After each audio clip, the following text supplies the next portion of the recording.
Mga kalingap, nakilala namin ang isang babae at ang isa pa niyang kapatid na babae na mas piniling manirahan sa bundok.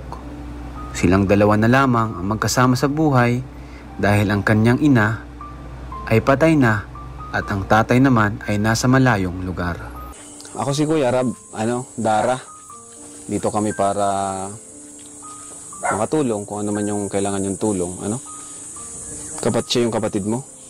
Opo. Bakit kayong dalawa lang yun nandito? Sinong kasama nyo? Dito ako. Upo tayo, upo. Yan, upo ka dyan. So, ibig sabihin, kayong dalawang magkapatid lang yun nandito sa bahay na ito? Opo. Paano yan? Sino yung nagbibigay sa inyong pagkain sa araw-araw? Si Papa po. Minsan po si ate nagpapadala lang po. Nagpapadala? Asan ba si Papa mo? Nasa Samar po. Samar? Ang trabaho niya lang po is helper lang po siya sa pag-chainsaw po. Chainsaw, helper. Si mama mo naman, nasaan? Wala na pa akong mama. Patay na? Grade 3 pa lang po ako. Wala na po siya. Buti, di ka natatakot na kahit kayong dalawa lang magkapatid. Anong pakiramdam ng kayong dalawa lang dito? Wala yung parents mo, wala yung magulang mo? Okay lang po kasi po sanay na rin po ako. Sanay ka na rin? Saan ka kumukuha ng lakas ng loob para, nag-aaral ka ba? Ayun, saan ka kumukuha ng lakas ng loob para magpatuloy sa iyong pag-aaral? Kahit kayong dalawa lang nandito, siyempre, importante yung may nanay, di ba, na may nag-asikaso ng damit mo, may naglalaba sa'yo, may nagbibigay ng baon mo. Ano na lang ginagawa mo? Ako lang po gumagawa ng lahat. Ikaw lang gumagawa ng lahat? Pag luluto, ako lang po.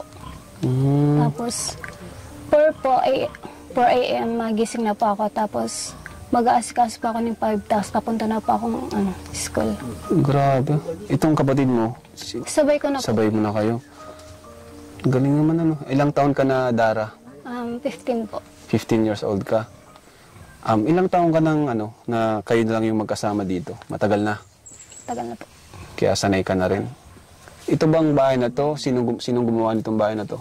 Si Tito lang po. Si Tito lang. Talagang dito ka nakatira o may iba ka pang dating bahay? Dati po doon po sa Purok 3 po. May bahay po kami doon dati, pero tigpabenta na po.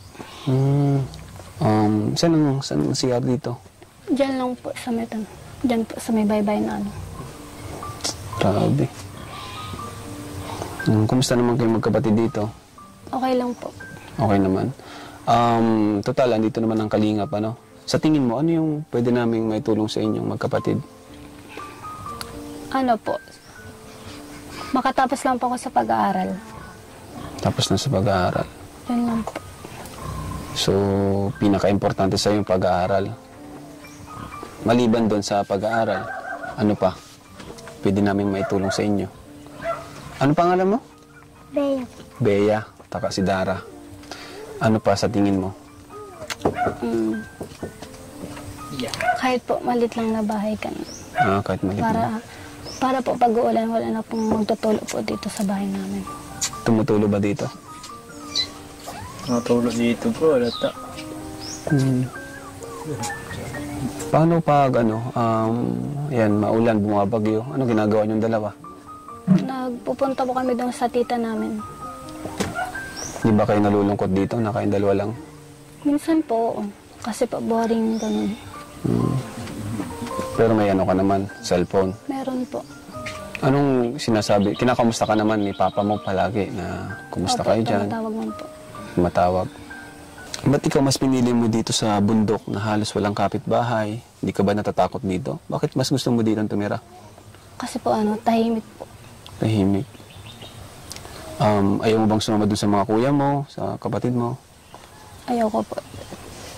Dito lang po ako. Bakit mas gusto mo ng tahimik na lugar? Kasi po ayoko po dyan po sa maraming tao. Kasi po dito na po ako na naglaki po Parang matalino to si Dara. Galing sumagot.